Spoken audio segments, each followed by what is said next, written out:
Amigos, amigas, this is the Mexican Soccer Show, an hour-long podcast dedicated to all things Mexican football, Mexican soccer. And there's already some Mexican football, actually, Monday Night Football happening right now.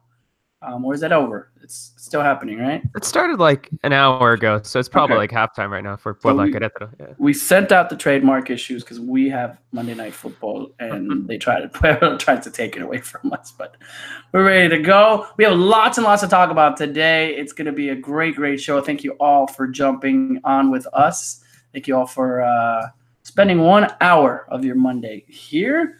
Let's just jump right in with our question of the night, saying hi to everybody that's on. And it's all about Mr. Gio dos Santos. We'll start with Mr. Tom Marshall there in Guadalajara. ¿Cómo estás, Tom? The question of the night. Thoughts on that big Gio news coming up on Friday that happened? Pretty much LA Galaxy say, nope, we're taking you off. And Gio now, 1 day before his first game of the season, is now out. So, Tom, how's it going, and thoughts on Mr. Giovanni dos Santos? Hi, we saw Cesar Amy. Yeah, I mean, it's a low. I think it's a low point for Giovanni dos Santos. I think there's almost, a bit of, I don't know, it's a bit of a bit shame, isn't it? Like vergüenza, like a team has booted you out. You know what I mean? It's almost like you're 29 years old. You should be out in your absolutely prime. You've got enough talent to dominate this league. And a team hires you and then just thinks, we're paying you so much here, you're just not giving it back. And obviously they had the DP issues, but for me, yeah, it's an embarrassment for Gio. I don't think there's any doubt about that. And just as an aside, we'll see what happens, moving forward. But what I'd love to happen is for Gio to kind of just have some burning desire inside him to kind of come back and prove himself. But as somebody wrote on my Twitter, how many times are we going to say that about Gio? How many times are we going to see if he's got this absolute drive and desire? And maybe he just doesn't have it. So yeah, I'd say it's a bit embarrassing for the player. Cesar there in San Diego. Cesar, as we see you kind of embarrassing, disappointed. Your thoughts on the whole matter? And it wasn't really surprising, was it? Yeah, for me, I wasn't really that surprised. That what I keep thinking about is what's going to happen to Gio. I mean, he still has a contract with Major League Soccer. From my understanding, he could still be sent to another team by May 1st. I think 7th. It's May 7th. Okay, so by May, that's when they're going to have to maybe figure out something along those lines of sending him to another MLS team. Could he maybe go on loan to a different league? Could he go play for Liga MX team? I have no idea how true it is, but you keep seeing some rumors that maybe America are interested, maybe America are going to bring him over. But I think that's my big question, because I have no idea what's going to happen. I have zero clue what's going to happen with Gio next. But I'm just fascinated to see what's going to happen to him over the next couple months. If there's anybody that's followed Gio's career there and Los Angeles Galaxy, Amy is joining us. Normally does a lot of the production of the show, so thank you, Amy, for joining us. And we had to have you on. You're there in LA. You hear, you talk to, obviously, media members. How did you take about this? First of all, your reaction to it when it came out on Friday, and then, your thoughts. Just a heads up. So my children are both occupied right now. There's a chance one of them might decide they also want to join the show. So let's just leave that there. I was in disbelief for a second, and not because all the signs didn't point to that, right? Like, if you look at the situation, they had just given Zlatan a new contract, which made him a DP, rightfully so, because of the performance he had given from his arrival up until the end of the season. Gio hadn't done much last season. He was constantly injured. Fans were upset, rightfully so. So there was a lot of pressure on the LA Galaxy to do, quote unquote, the right thing. But I still kept thinking, especially with Dennis de Klaus joining the team, I thought maybe there's a chance where, there's some sort of talks or something will happen where he finally gets it together. And they renegotiate his contract, and he also sees the benefits of him renegotiating the contract as well. And then it just came out, and I was struck by disbelief. I mean, all the signs pointed to it, and it made complete sense as to why they would do it, but I still didn't I can't believe that this is where he's gone to at this point. You know, it's kind of like Tom's. Go ahead. No, I mean, I think it was just one of those, basically a game of chicken, you know, where you're two people staring at each other, who's going to blink first? And it went right down to the wire. And I think Galaxy basically said, well, all right, then forget it. You know, forget it. We'll pay you off. We've got money. We're owned by AEG or whatever. We've loads of money.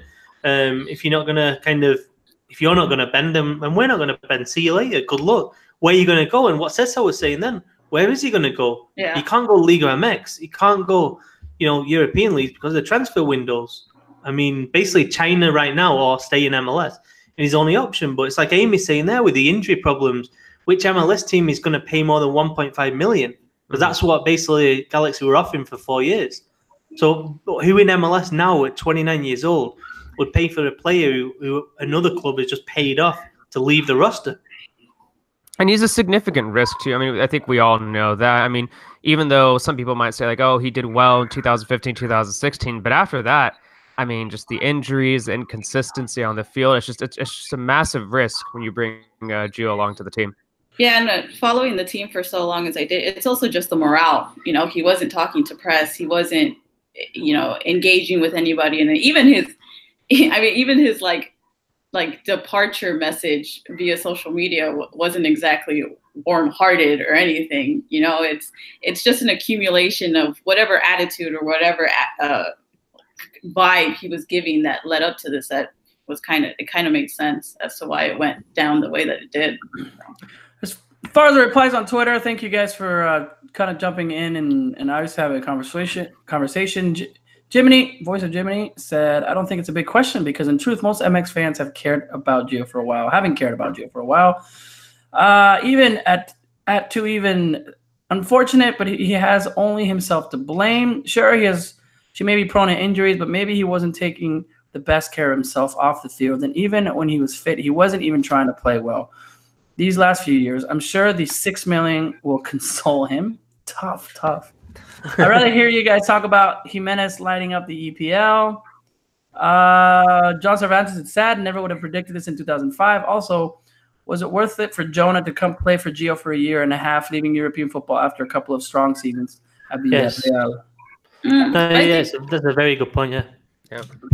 I mean, to respond to that, Jonah still makes himself a valuable asset to the club. I don't think he's had as bad of a performance so far the way that Gio has. Obviously, he plays a different role. When they brought Gio in, Bruce Arena said that he wanted him to score goals. He didn't really do that all of last year. I think he played like 14 games and then...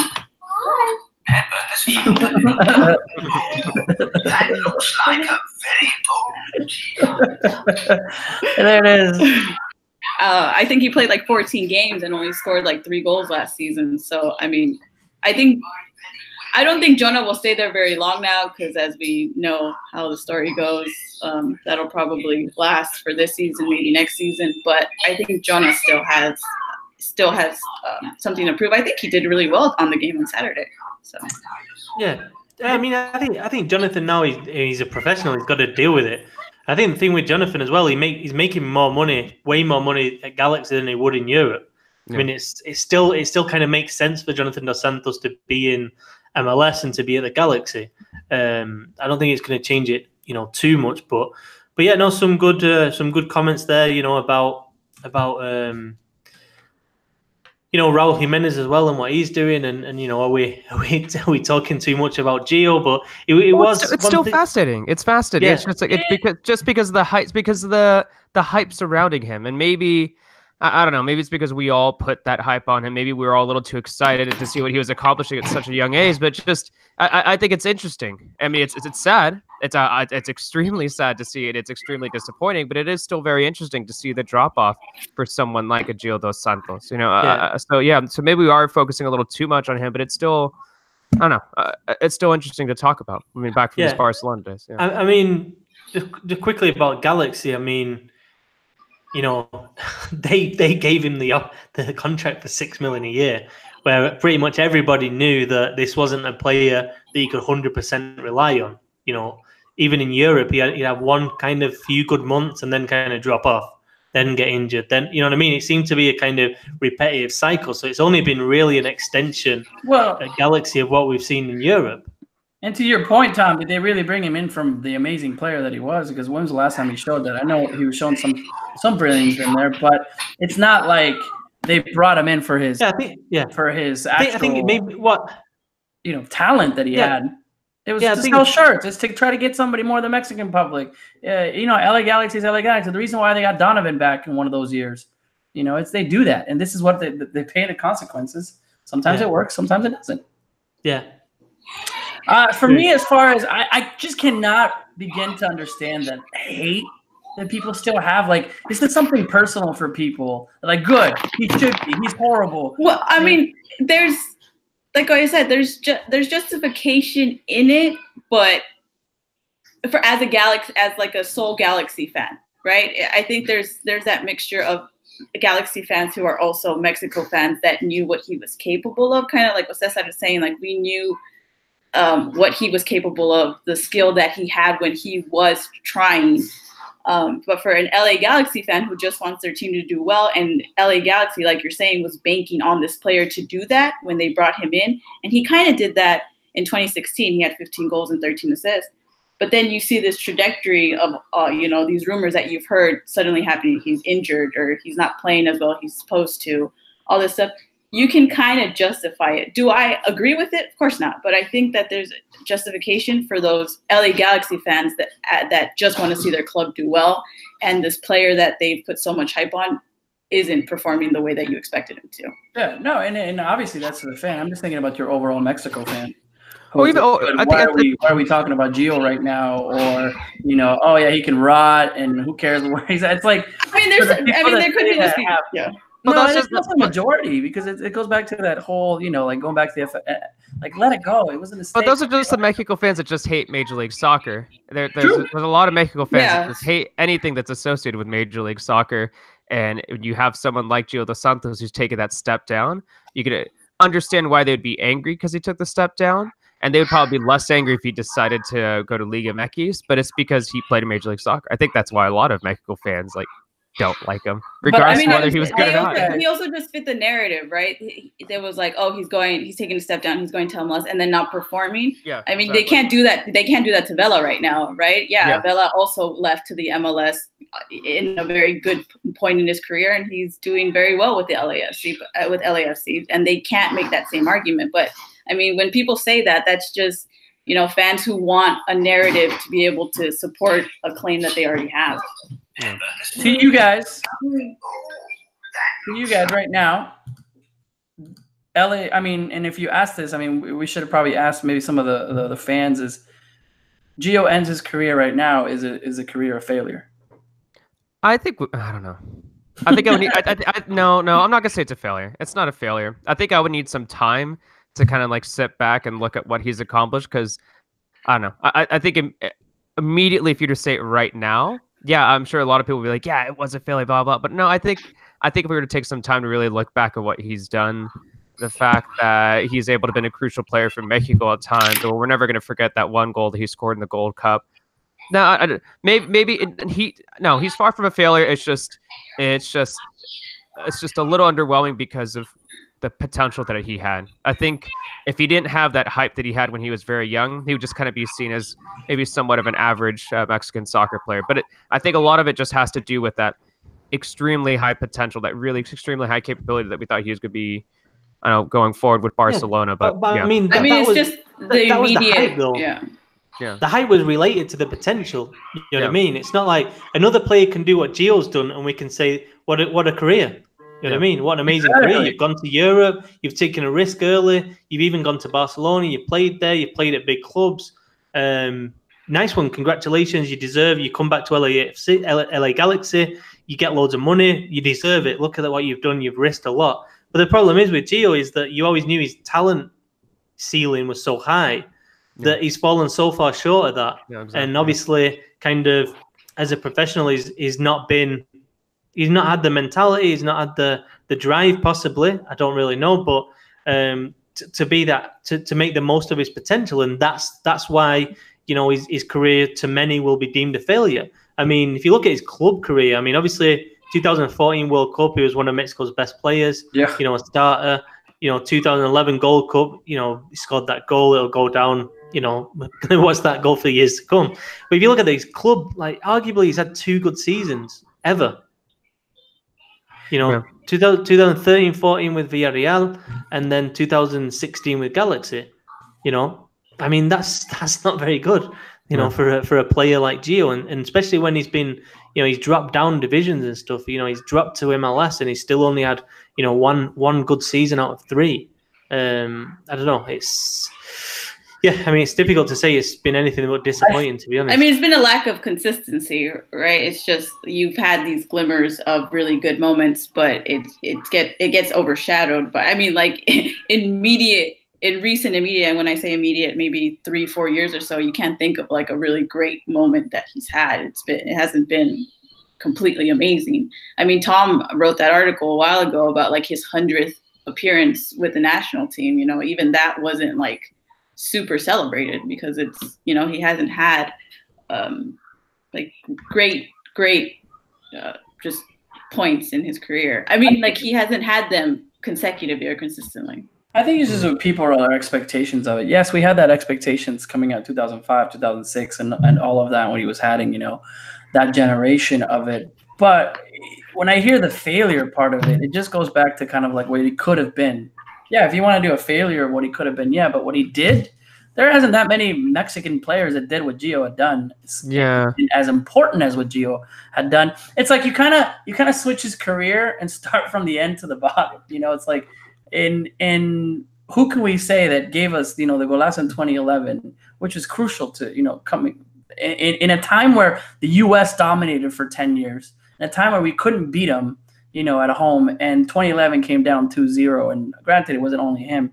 Then I cannot think of another player. I mean, 2014, he was the best player in the World Cup, scoring against Holland in the way that he did, you know, and maybe it's more of a personal because I was both at those goals in 2014 and 2011, giving the hope of a young squad in 2005 and winning the first FIFA World Cup, you know, in any category. It was huge, you know, so it's like, we kind of think about who else, what other Mexican player. I can tell you right now, Gio did way more for Mexican national team than Hugo Sanchez ever did. And then comparing, obviously, their club careers, but you look at that, it's, you know, it sucks the way they kind of went to it. And we've seen this. Who has had an amazing career from start to finish, you know, as a player, you know, as a Mexican player? You know, because there are these little patches that we've had there. Rafa Marquez, I could only think of one player. Cuauhtémoc Blanco for the national team. But anyone else, and you start looking down that, you know, Chicharito, and look at the way that he hasn't really done a lot in the last 2-3 years that we have. So to those, this feels weird. It feels like he just announced that he's retiring or something. It feels like that's the way this conversation is going right now. I mean, he's in a state of limbo, right? We don't know what's going to happen. I think that's the point. Yeah. Like what exactly is going to happen? And going off of what Lisa was saying, right, or like what we're all talking about, players are also kind of talking about this too, right? Like, I mean, I know people take everything that he says and eat it up, but like even Zlatan, who hasn't been with him for very long, they asked him about it after the game. He said, from what I saw, he was a quality player. And Alessandrini got injured during the game, and he said, you know, look at today's game. We need as many quality players as we have, and I feel like he could have been part of this process. You know, Vela said it during his post-game press conference after the LAFC game. Obviously, his brother's going to say that, but I don't think if you asked players, you know, what do you think he's, you know, do you think he's a good player? They're not going to say no. You know, people know like we keep saying, people knew the quality and the potential and the skill that he had. So. All I'm saying is wait until he wins the Chinese Super League title with Guangzhou Evergrande. It's going to be great. I think their motto is "Be the best forever," which I love. I think that's incredible. Just wait, guys. Just wait. Everyone's walking around LA in the evergreen trunk jersey. No, but yeah, I mean, just one quick thing. What Amy said there about, you know, not speaking to the press and all that kind of thing. It's quite interesting because he's not helped himself in any way with the way I'm not sure if what starts first, if it's his bad attitude or the press saying a lot of stuff. I mean, obviously the Mexican press has been pretty intrusive traditionally, but I don't think that's the case in the States. I don't think LA Galaxy have press, tabloid press going there all the time, and I think that he's not, he's just not come across very well. There's not many people defending him right now. You know what I mean? And I think part of that is because he's just kind of kept himself to himself, shut himself away, and it's difficult to defend him when he's like that. Gio, if you're watching, because I'm sure you have some spare time right now, hopefully he keeps playing. I'd like to see him continue the career regardless if he's playing in China or maybe he gets to a Liga MX club or maybe another MLS team, wherever he goes. Yeah, right. This is it encapsulated now. What I want to see to happen to Gio is he comes to Liga MX, he comes to a big club, and he absolutely does it. He absolutely proves himself. My doubt about Gio is that I don't think he's got any desire to do that. I don't think he's got any desire to come to Mexico and prove himself. Why? Because I don't think he wants the lifestyle. I don't think he wants to be, and you can't blame him for all that. But that'd be so stressful. I wouldn't put myself through that. That'd be so stressful. But I mean that's. Yeah. I mean that's the point that he's at wherever he goes right now. That element of his, but that element of his personality is what's probably missing from him being a top player. Not having that absolute desire to want to prove himself and want to make the best possible, the best of the talent that he's been given. But I think it also comes down to this player that wants to prove himself, and it's like we don't see that very often, especially with that, like Vela, he's the type of player that I don't need to, he stepped off the national team for whatever reason, and if the glory for him wasn't there. Maybe because these guys had it from a very young age, but at least Vela with LAFC, you get the feeling that he really wants to prove himself. Oh yeah, he wants to prove a point that he's not taken. Well, he might have taken a step down, but he's absolutely dedicated. No, that's a complete. If we're comparing, Gio and Vela, I think that's coming out and speaking to the press now, Vela. I think he kind of has to. That's but that's a complete 180 in comparison to Gio. I think that's definitely a 180 there. But look where Vela was 2011 and 2013. Like that's what I'm saying. Like you've all had this. They didn't care about the glory. I mean, for him, he didn't have to come back to the national team. Your reports saying that it was his last time because of what happened. He didn't need it. And we've seen that with players now these days. Anyway, if you had to pick where he ends up as a prediction, what happens? Where I want him to go, or where I no. Where do you think what's going to happen with Gio? No, we'll start with Amy. Gio. That's what happens when you're on the Mexican Soccer Show. Amy, you get put on the spot. What happen? I'll say what I told Jolie a couple days ago, and he said it's like 4D chess. Let's just send him over to LAFC. That'd be awesome. I don't know, because they would kind of fit the narrative, right? Like everybody already sees him as the villain anyway. Like let's let him just be like, all right, whatever. Like, is he? I'm sorry, Amy. Is he like? Can he play, or is he like? So from what we heard before, leading up to the Chicago game on Saturday, well, I think it was like Monday or Tuesday. Schelotto said that they still needed like another 10 days before he was complete, because that was another factor, right? Like you don't see him at all during the preseason, and then so there's no platform for him to prove himself because he's been injured, he hasn't played and all this stuff. So as far as I remember, it was either Monday or Tuesday, sometime during the week leading up to the game, they still said another 10 days before he was able to play. So he wasn't even going to be fit for the game against Chicago. So in a team that doesn't want him because he's injured, is there any other MLS team that's going to want him? I mean, it's like Cesar said, right? He's kind of like a liability right now. He's not exactly. Yeah.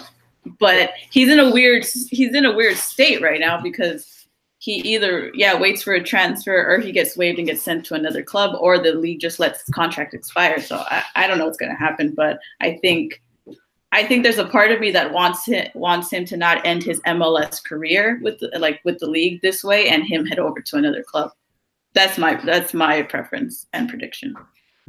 I think he will be playing somewhere else, and there's no way Gio still has that star capability if he plays in his small team or however it is. Like I can just see, but it goes back to obviously how much he's worth. But I think another team's going to take him and either on loan or find a way to get him playing. Because if Gio comes to a USL team, I'm going to go see him. Or if Gio, if you're in Mexico, regardless of where he's at, people are going to be excited to see Gio play. What happens, Tom or Cesar? I was going to say, does Macau, that city in China, do they have a soccer team? I saw a Top Chef episode where they're in Macau, and that place looks gorgeous. That's where I would go if I was Gio. But in all honesty, I guess realistically speaking, I don't know. Maybe there's got to be some sort of MLS team that is willing to take that risk. I don't know what MLS team that is. I don't know who that is, but I think I think there's got to be someone out there who's willing to take that risk. I'm not sure who it is, but there's got to be someone. Yeah, it'd be interesting, Wiesel, because if there's one, is an inspiring manager who's like kind of been down and kind of got back up and can get through to a player, it is Matias Almeida. That's his strength. He's an absolute motivator. But I can't see it though. I just can't see the financial. I don't know how it works financially, and that's why I think he'll end up in China or in Qatar. Bring up, that San Jose Earthquakes. I mean, it would be people would be watching Almeida, Gio coming back, giving them some time, and not so star-studded that he's going to get time to play. So he's got to make, he's got to have the ball. He's going to be the go-to person. It'd be interesting to see that. That'd be good to see, but we'll see how it goes. All right, well, we'll continue with the. After that depressing note, 30 minutes. We'll see where he's at. All right, since we have also Amy on. Amy, who's this brand new 16-year-old kid that everyone keeps talking about? For those of us that don't know, I totally missed it. Who doesn't know about him? I didn't know. I didn't know. I was in the studio. We all talk to like Mexican soccer nerds on Twitter. I'm sure there are a lot of Mexican soccer fans who don't know about. I tweet about him from the Footmex Nation account. So what you mean? So sorry, I was on vacation on Saturday. I was in Hogwarts. It's been weeks. I went to the Krusty ride. It was a fun time, and I totally missed out. Give us a little summary. Of the game or of his life? Of the 16-year-old kid. Fine. Hogwarts?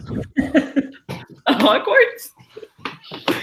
No, I mean, what happened? Okay, so there's some things that were happening with the LA Galaxy for those who don't follow it, right? Ola Kamara and Zlatan were supposed to be like the players up top that were going to help. Ola had scored like 14 or 15 goals last year. And he what was it? Like 2 days? I can't even remember. It was like either Wednesday or Thursday.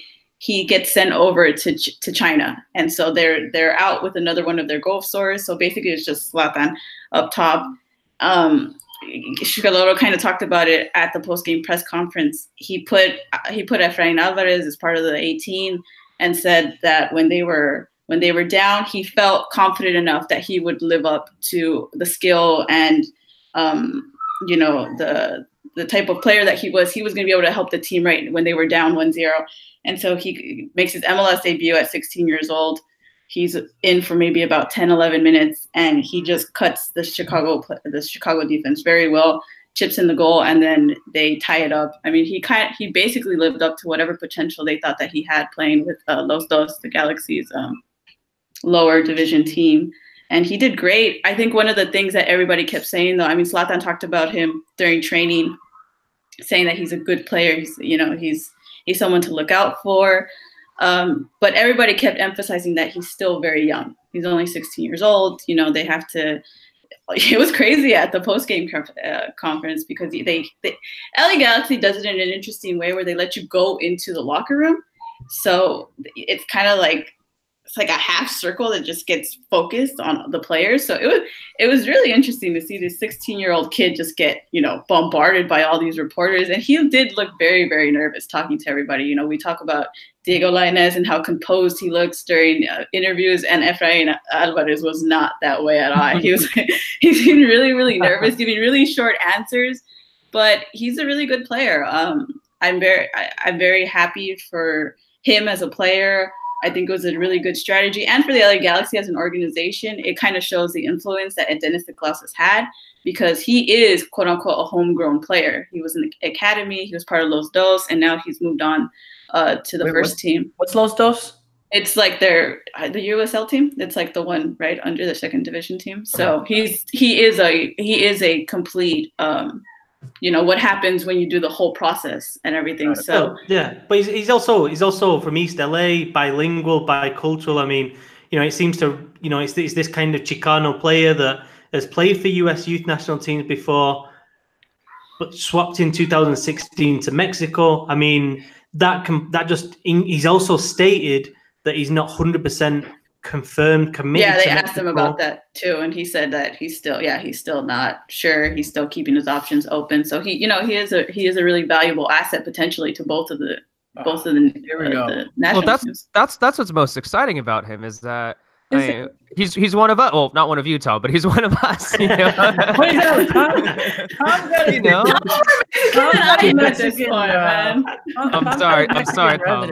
I'm sorry, Tom. That's the highlight of the show. You're already naturalizado, right? You pay taxes in Mexico. I'm pretty sure you can pay taxes, yeah. Okay, but what I mean by that, no, not like a Mexican thing, but just like wheeling you out, Tom. You known him for how many years? No, like there's no turning back since that now. You're just digging. He's one of you guys. I'm not digging. Whatever. But anyway, I mean, it's just like it's a story just resonates with a lot of Mexican Americans, and just like the fact that he used to play for the U.S. like youth national team and switched over to Mexico, like that wins over a good portion of the Mexican American soccer fan base, and just like I mean, And as someone who tries to be unbiased when I watch a lot of soccer, unless if it's the Mexican national team, whatever, all Mexico. But I try to be so unbiased sometimes. But when I saw him get that assist, like I cheered like pretty loud. Like I was really, really excited to see him get that assist because once again, he's a Mexican American kid from LA, and like you can't help but support someone who is essentially, I don't know, someone just like you as well. So like I'm really hoping for the best and keeping my fingers crossed that he does end up sticking with Mexico because like you guys said, like he's still unsure what he wants to do, and I think a lot of Mexican Americans feel that way, not just on soccer but also off the field when trying to figure out your Mexican American culture. So get ready for the US. I was definitely a little nervous for him because he did participate with the first team during the preseason, and there was one game, I think it was their first or second game of the preseason, where he had a really clear opportunity and he completely blew it. And so I was really nervous for him. I was really nervous for them to put so much pressure on him. But this game, he lived up to it. And I asked Schelotto what plan they have for him. And basically, he just said a compromise between having him support the team at the level that they can, but for them to just, keep helping him grow because he's still very young. But he did say, like, it's amazing to see him. And it's complicated to talk about him because he's 16 years old, but he plays like he's much older. And Barra Schelotto, and obviously he's come straight from Boca. He knows a good young player when he sees him. Zlatan talking about Efrain Alvarez a couple of days before. Zlatan knows a good player when he sees one. You know what I mean? But he's reassuring. The only thing, he's not going to be around too much this season. Let's not forget that, because he's going to be with the Mexico national team under 17s ahead of the World Cup. Peru, it's no longer in Peru, but I believe it looks like it's going to be potentially in Argentina, I think, in November. So he's going to be away with the national team a lot. And that might be good for him, actually, because my biggest fear with him is that he's played like 30 minutes of first team football and we're talking about him. That's exactly what Schelotto and even Zlatan said. The hype will eventually, Zlatan said it, he's like, the hype will eventually die away. He needs to keep himself grounded and, focus, and he'll, I think he said, what did he say? He said, like, the coach needs to take care of him in the right way. Yeah. And I think that's exactly what I also agree with, yeah, we're talking about him and we're excited for him, but he's still very young. It was just the first game. He was in the right place at the right time. I mean, not like it was just luck. Obviously, he has the skill, but yeah, it's a long season. We'll see what else he's able to do.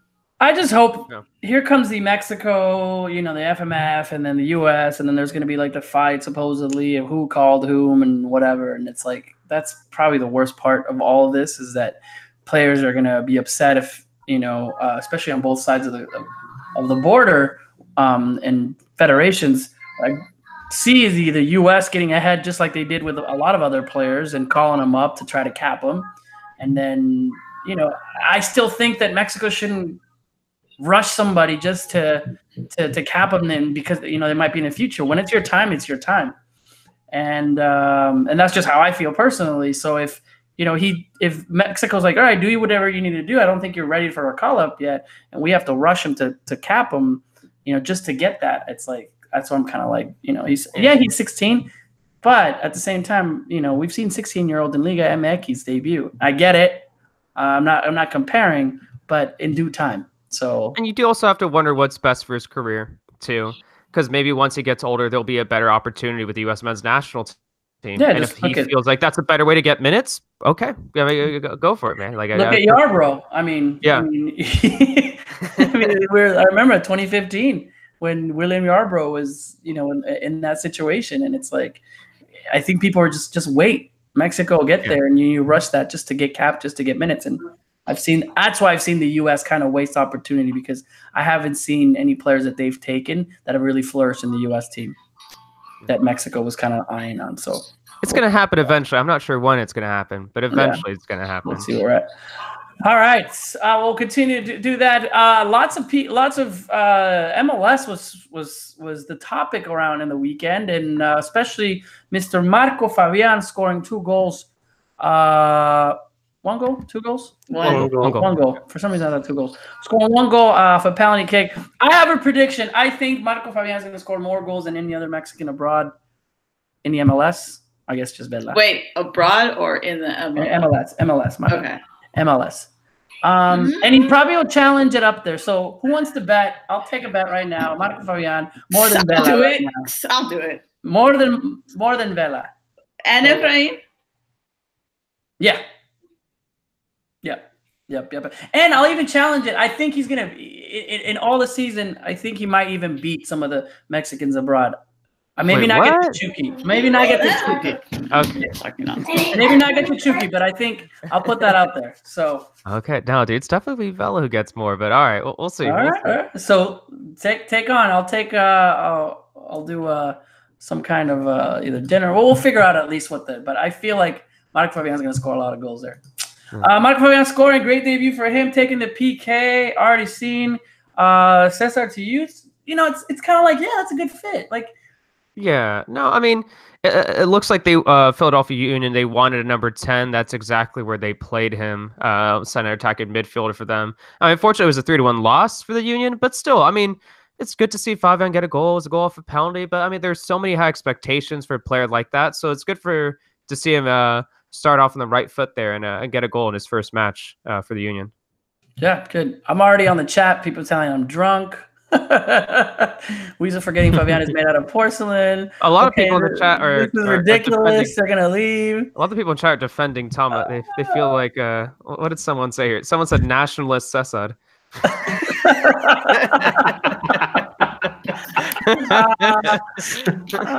career is over. How many goals did Carlos Vela score last season?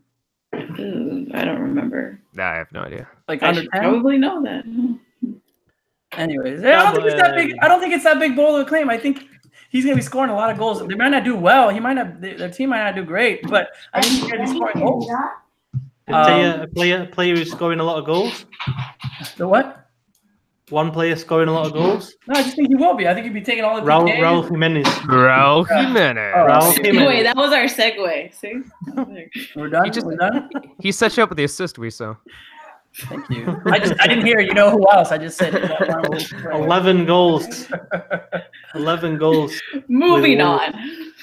Raúl Jiménez scores for Wolves. 11 goals in the Premier League, and I need to get a Raúl Jiménez Wolves shirt, but they're really, really expensive. So whoever wants to buy me one, we're getting there. That'd be awesome if you have one, some kind of hookup there. You just move into it's kind of hard. Yeah. No, I think Exactly. I need one. I think every week that goes past now with Raúl is, obviously he's got that high buyout clause with Benfica, but every week that goes on, it's just becoming a no-brainer for Wolves. I mean, not just his performances, it's his importance to the team. You know what I mean? It's like you can't now imagine Wolves without Raúl Jiménez. He's become like the focal point, and he's doing it week in, week out, which is, honestly, I didn't really see it when he was at Benfica. I know I criticised him because from a logical point of view, you question, like, why is he not playing? What's he doing in training? What's he doing wrong? And for him to kind of come to England, which is obviously a lot more different than Portugal in terms of what Jimenez has been used to, and to see like he has, I mean, checking out in terms of expected goals plus assists, I think he's now 4th in the league behind like Agüero, Salah, and I can't remember who else. But I mean, for a player playing at Wolves, not one of the top 6 clubs, to be within there, I mean, obviously the expected goals and assists isn't exact. It's not precise, but it tells you he's getting in a lot of good positions, both in front of goal and behind, kind of creating chances. So he's become such an all-round striker, and to do it against some of the defenses that they have in the Premier League is, it's just week in, week out. It's just highly, highly impressive. Yeah, and just speaking of just how impressive he has been, I think it's good to remember he didn't just score a goal; he got an assist over the weekend as well. So he's not only been able to finish, but he's also been able to provide those assists. And I think what's also really impressed me about Jimenez is that whether it was a 3-man front line or a 2-man front line, like Jimenez has been able to adapt to that, because it looks like Wolves are now playing with 2 guys up there. It looks like Jimenez, and it's Diego Jota, who's playing alongside him. And he seems to be doing well with that player alongside him. It looked like he did well when he had 2 wingers next to him. So I feel like that might be good for the Mexican national team going forward, depending on what Tata wants to do, whether it be something with it's just one striker, maybe have someone alongside him. It looks like Jimenez is able to be, he's able to adapt and thrive in either system. And I think it's also interesting too, just like you see some of those quotes from the Wolves players. It seems like he's getting a lot of support from those Wolves players. And I mean, how could you not? This guy has, I think I looked at it, it's like 45 or 46% of the goals that Wolves have had, like Jimenez has had a hand in. Yeah, exactly. So he's clearly a very, very important player. But I think it seems likely that they're gonna sign him, but it's just there's always a little anxiety over that thing, because it's not like he's gonna be cheap. I think I read something. It's just around. I think reportedly it's around 30 million euros that Wolves want to pay. Not what, but you know what, says, and with the way he's done, I'm like, this wasn't the case even 3 months ago or 2 months ago, but I'm convinced now that somebody else will pay that. You know what I mean? Yeah. And I think the fact that somebody else would be willing to pay that is going to force Wolves' hands to pay it. You know what I mean? Because if no one's willing to pay it, then Wolves are like, well, why are we paying it? If that's not the market price. But what he's done now is kind of, I think he's forced the hand, because he's proven in the Premier League now. He's proved he can score goals. He can prove he can set up goals. If you look at, Premier League clubs have got money. 30 million isn't a lot of money now. And I think that's what in the end is going to absolutely force Wolves to buy him. And it seems like Wolves, I mean, they've already made significant investment, even though they were just recently promoted. It seems like they definitely have some lofty goals. So if they want to accomplish even more so than what they've done this season, then having someone like Jimenez is crucial to that. It's crucial for them to continue growing. It's crucial to have someone like that who's clearly become a leader in the front line too. So, I mean, I don't know. There's still a part of me that's just still a little anxious that they haven't signed anything yet, but I assume it's going to happen. Raúl Jiménez doing exactly what we wanted him to do when we were starting in the season, and especially coming up in the looking ahead as a striker. So it should be fun to continue to see him in the way that he's scoring, and just the fans, the club, everyone knowing the talent that this kid has, and giving the opportunity. And it looks like just he's enjoying himself when you're looking at that. Really quick, we'll just kind of mention, Guardado, Lainez, Andrea Betis getting eliminated from a couple of tournaments, not the greatest results, Copa del Rey and the Europa League. Looks like, Diego Lainez, now back, since we probably are not going to see him as much back into normal, although, it was great to see him play. It was great to see him score. But in that situation.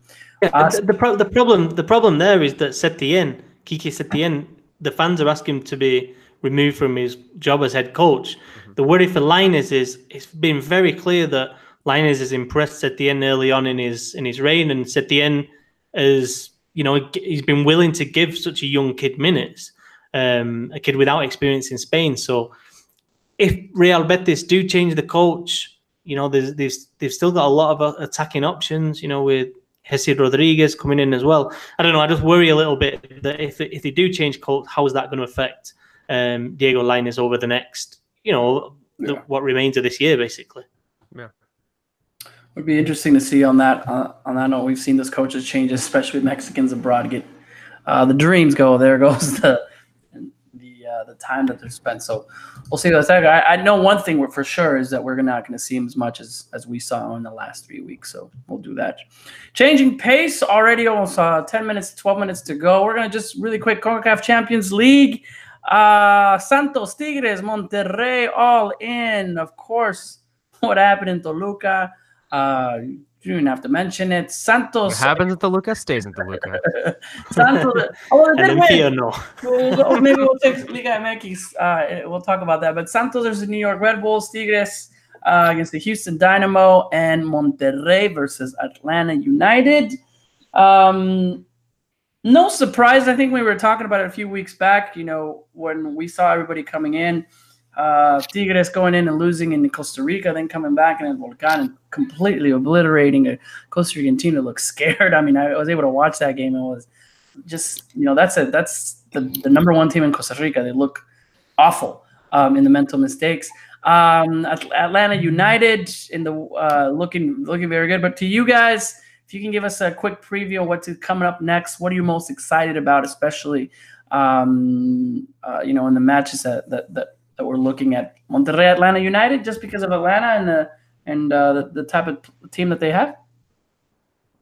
No, I think Santos Red Bulls actually could be pretty close too. I mean, Red Bulls gave a surprising amount of trouble last year in the CCL. I think Luis Robles is a fantastic goalkeeper.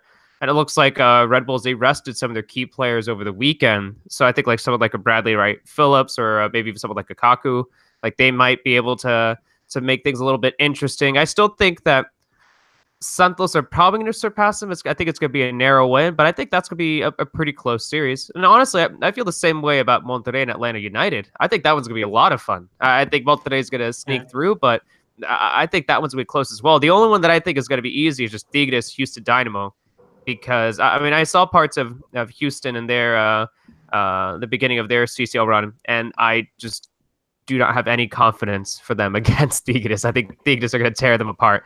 But I think the other two series will be pretty close. Yeah, Tigres fans might be like the home side in Houston as well. There's so many of them in Houston. It's unbelievable. But yeah, I think Tigres. I've got Tigres to win. I've got Monterrey to win. I think it's a real shame we're not seeing Monterrey against Tata Martino's Atlanta. Yeah. Because I think Frank de Boer's come in, and obviously now he's got to kind of establish himself. It's not. It's not going to be the same. And I think Monterrey,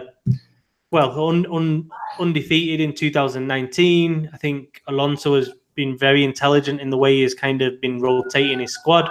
And he also rested players against Chivas at the weekend. That's the strength of Monterrey these days. They rest 3 key players against Chivas and still win 2-0. I mean, it's pretty frightening when you look at the strength of that squad. But I've got New York Red Bulls to win. Yeah, I wouldn't be surprised. Yeah. I just think for Santos, they were supposed to get to New York on Sunday. The flight was cancelled because of some storm. They're going to arrive. Some of the players arriving at midnight Monday. By the time they get to bed, that's going to be 2-3 a.m. Get a bit of food in them. They've not practiced on the field. It's absolutely freezing right now in New York. It's a tough still that, because they played again on Saturday in Leon, go to Guadalajara on Sunday, stranded in Guadalajara on Sunday, and to arrive in New York I mean, basically 3 a.m. Well, in the early morning of Tuesday, the day of the game. That's a massive disadvantage. Obviously, the week after, Red Bulls are coming down to Torreon, and that's going to be about 80 degrees down there, even though it's like 8 at night. So it's not going to be I don't think it's going to be a blowout. I think Santos, even if they lose 2-0 in the first game, which I think they will, I think they've got a strong chance of coming it back. But I just think New York Red Bulls are a really, really strong team, and I think they're built to kind of get results on the road as well. So yeah, I've got Tigres, Monterrey, and New York Red Bulls, and Independiente de Panama. Not really. Who are they playing? I was like, you were. I was like, wait, I was paying attention to the other match. I forgot who they're playing. Playing Sporting Kansas City. So yeah, Independiente. I might support Independiente in this CONCACAF Champions League. What do you think? Panama wins the first outside of if it's not Mexico. It would be nice though, no? Panama. Yeah, I'm down. Imagine them going to Monterrey for the final, and then Monterrey lose another final in that stadium. Or even worse, Tigres losing. Amy, to you, what do you got on the semifinals? Do you see any MLS teams going forward? MLS Monterrey, Atlanta United, Monterrey, Red Bulls, Santos, Tigres, Dynamo, and obviously Kansas City and Independiente. I'm actually pretty interested. I know everybody said this, but I'm pretty interested in the Monterrey Atlanta game, mostly because Atlanta just lost against DC United this past weekend. Sort of interesting to see how they play against Monterrey. I'm with Tom. I also see the Red Bulls beating Santos. I'm just gonna go with that, and then I don't think it's gonna be that hard for Tigres. Yeah, when Red Bulls went up against Xolos last year, I was like, oh yeah, Xolos got this. It'll be fine. Yeah. Brad Phillips, he only needed like 2 opportunities. He just bet with the Xolos' back line there. Luis Robles did fantastic in net. I think maybe coupled with what Tom was saying there about like Santos showing up late over to the New Jersey area, because I'm pretty sure they play New Jersey, not New York. But yeah, so I wouldn't be surprised. I still think it's gonna be really close, but yeah, but I wouldn't be surprised if Santos would lose that one. I'm still gonna say Santos, but with just a narrow win. Not tomorrow. Nearly convinced him there. Yeah, we nearly changed his mind there. It's close. It's close. East Rutherford, New Jersey, to be exact. Yeah. But I think I like the new format. I think these are the games that I don't know. I mean, I think this tournament, like I've said for a long time, it needs an MLS team to win from the tournament standpoint to try and get interest. Because to be honest, you look at the media in Mexico, and there's not that much interest in it. Even in the English language press in the States, the soccer specific press, it's not that big. And why? Because everyone's just so used to the Mexican teams winning it. I think even like US soccer journalists and fans are sick of hyping it and then just being let down in the end. Because I think last season everybody was all over Toronto. Toronto were going to do it. And to be fair, they got past Tigres, they got past Club America, and then for Chivas to trip them up at the end, I just think was a real kick in the teeth. And another really quick, I wanted to kind of point out on the Tigres, and I have a really, really, really good friend that is in Costa Rica. That's one of my best friends that lives there, and he was just kind of telling me how impressed they are with Tigres, and just how,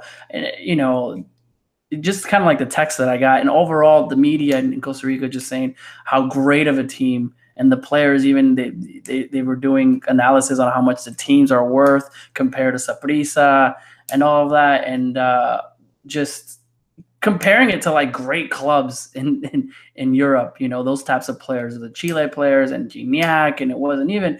It's kind of cool to see that, right? Because it's like where do these teams come from? Because we hear of the Americas and Pumas and Cruz Azul and Chivas, but all of a sudden Tigres, how come we've never seen this team before? So it's kind of cool to hear that, right? And we're seeing that. So I kind of want to throw that out there. I got one more note on Monterrey versus Atlanta United. I have a fun fact here about Atlanta United manager Frank de Boer. Do you guys know what de Boer translates to in English? No, Sasad, why don't you tell us? It's the farmer. So his name is Frank the Farmer. Wow. You guys already have this conversation in the media, like on Sundays. This is. No, I feel like Amy and you guys are like, hey, at the Mexican soccer show, when I say this, I'm surprised I didn't bring this up to Amy. I was just hanging out with her yesterday at the LAFC game. You were there? Oh my god! I'm pretty sure your snap. Your story. Oh my has God. in it. All right.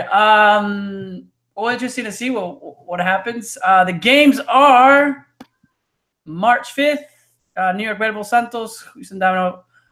It's tomorrow. Houston Dynamo versus Tigres. March 6th. Club Atlético Independiente versus Sporting Kansas City. And Monterrey and Atlanta United. And then the following week, March 12th, 13th, and 14th. And we have those games. So interesting to see what happens. Will we have most of them? I hope some MLS teams make it more interesting. I'm not, when we have that. I hope it's not Santos. At the very least, Sporting Kansas City is sneaking past Independiente. I guess you're right. At the very least, they'll be there. No, Independiente. Independiente. Well, that Atlanta United game, I think, is going to be very, very, very interesting.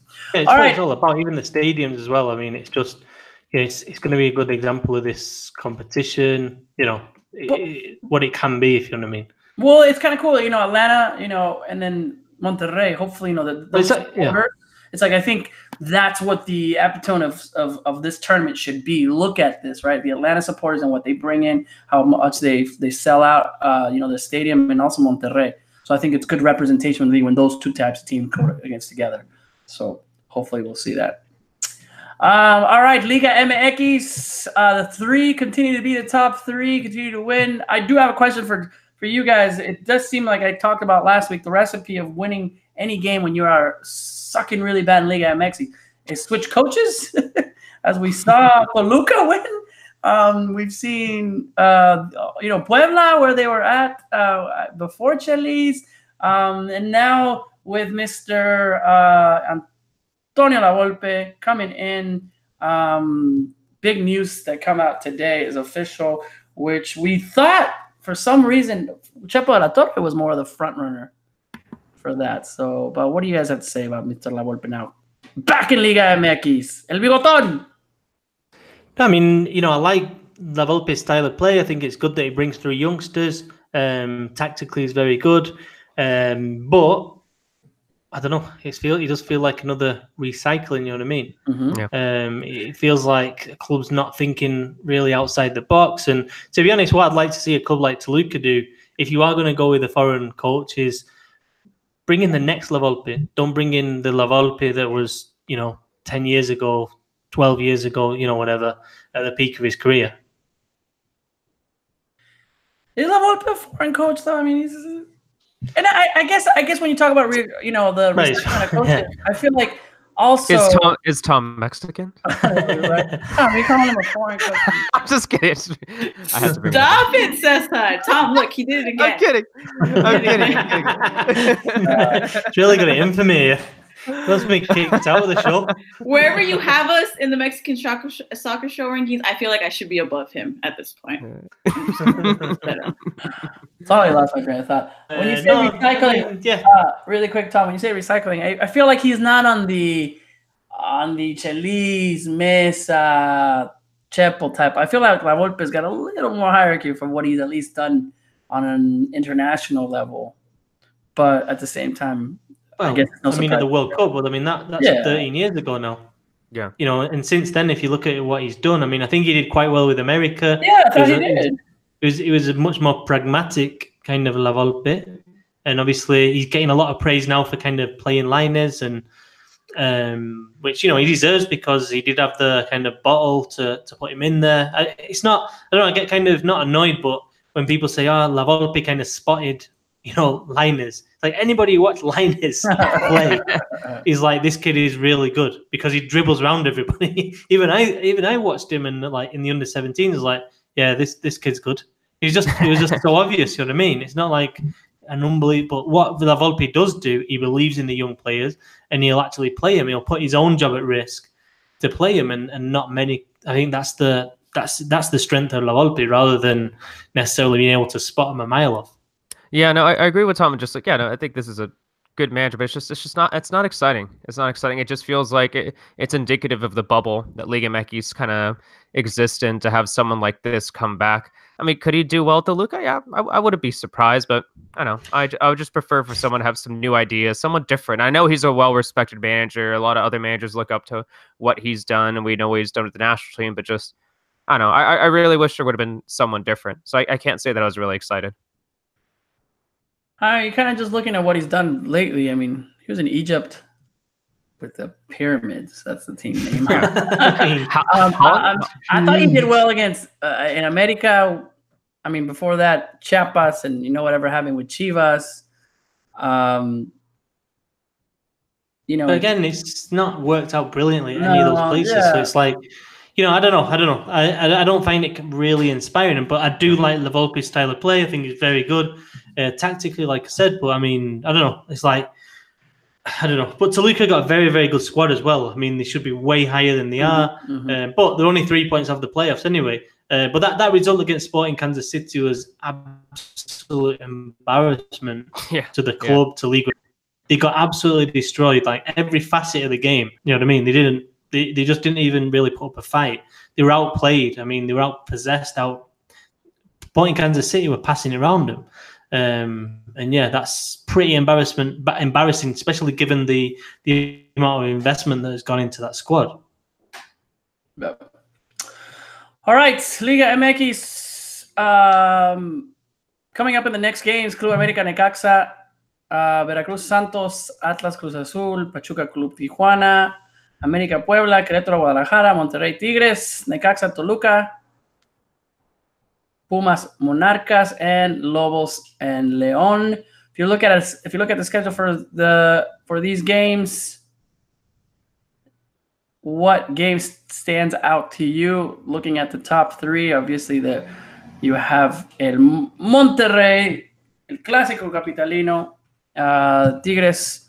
Clásico Regio, man. It's like every time a classic comes in, like my head goes to Capitalino every single time, and I'm reading something else. All right, Clásico Regio. Especially the top two. Could we think about another Clásico more important than this? Especially when we're looking at past seasons. We've seen both of them kind of linger up on the top. We know what they have, but now it comes to show where the top two teams should be interesting. Who do you guys have and why? I don't know. So I mean, these two clubs now are like dominated. I know León are having a good run. I can't imagine it's going to continue for too long, to be honest. But I mean, I think the 3-0 victory over Santos was a bit kind of those mistakes, man. Yeah, I mean, everything is happening for León. Santos had more chances. Rodolfo Cota had an amazing game. I don't know. I don't think it was a 3-0 game, but whatever. Tigres and Monterrey, for me, I don't know. Like I think I wrote about a couple of weeks ago. It's they're on a different kind of plateau right now than the rest of the Liga MX teams. I mean, Monterrey's got 14 international players. 14 like full internationals, and I think most of them are from Colombia, Argentina, and Mexico. I mean, that's a ridiculous amount of quality to have in one squad. And Tigres probably isn't far off. Tigres have just won the last 5 games, and nobody's talking about it. Monterrey are unbeaten in 9 games. Nobody talks about it here. You know what I mean? It's just we're kind of accepting now that these two teams are just going to be close to the top of the league. And if they're not, then it's a crisis. Even at Monterrey, they don't play well against Alianza from El Salvador. And all of a sudden, what are they doing? What's their style of play? I mean, that's the kind of reaction that you get from big clubs, to be honest. Like the Real Madrids, when Real Madrid doesn't play the way the fans like, or Barcelona, the fans get behind on the back. And we're seeing that a little bit now with Tigres and Monterrey. They don't have too much to complain about, so they start complaining about the smallest things. What I'm hoping for is that they get a draw, and then León gets the win, and then León surpasses both of them on the table, and then León gets the number 1 spot after week 10. I think that would be pretty exciting, just to shake up the top, just because we know how talented Monterrey and Tigres are. So I think that's honestly what I'm rooting for. And even though Lobos BUAP have proven to be surprisingly decent this season, I think León could get a win there. It looks like they get a win. We stop you right there. Yeah. León's going to lose against Lobos BUAP. This is what's going to happen. I'm already expecting it, and it will be fine. Amy, we know what your loyalties are in Mexican soccer when it comes to your teams. I'm super secretive. I don't know what you're talking about. In Monterrey, if you had to pick one team that you like to win this Clásico Regio, who it's going to be? I'll go ahead and go with Tigres. Okay. Tigres. Okay.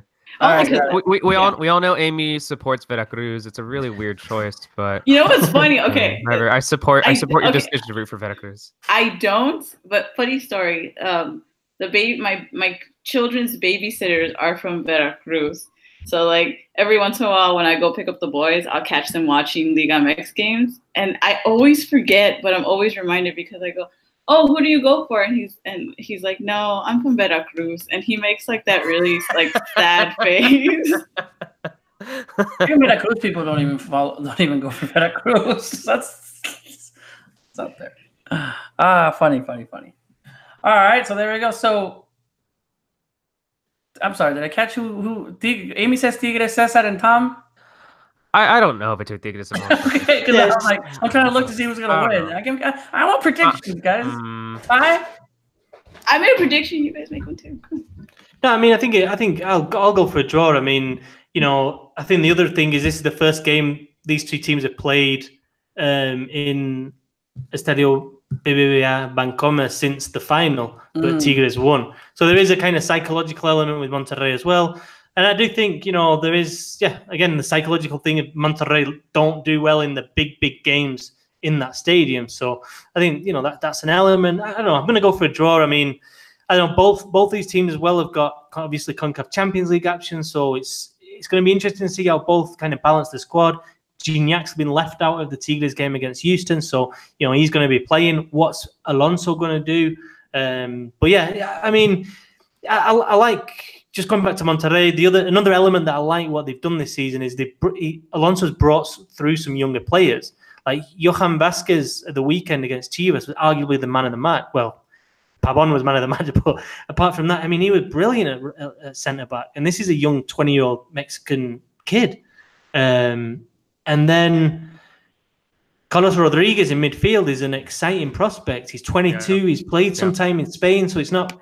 It's not particularly surprising that he comes back and does so well, but you've got Jonathan Gonzalez floating around there. You've got Edson Gutierrez as well, the right back. I mean, Alonso's also found time to give those young players chances, and I know Venegas up at Tigres has had some games as well, but I've liked that element of Monterrey that they're not just playing the big names and spending the money on the big players, but they also seem to be, and I think that's very much come from Alonso.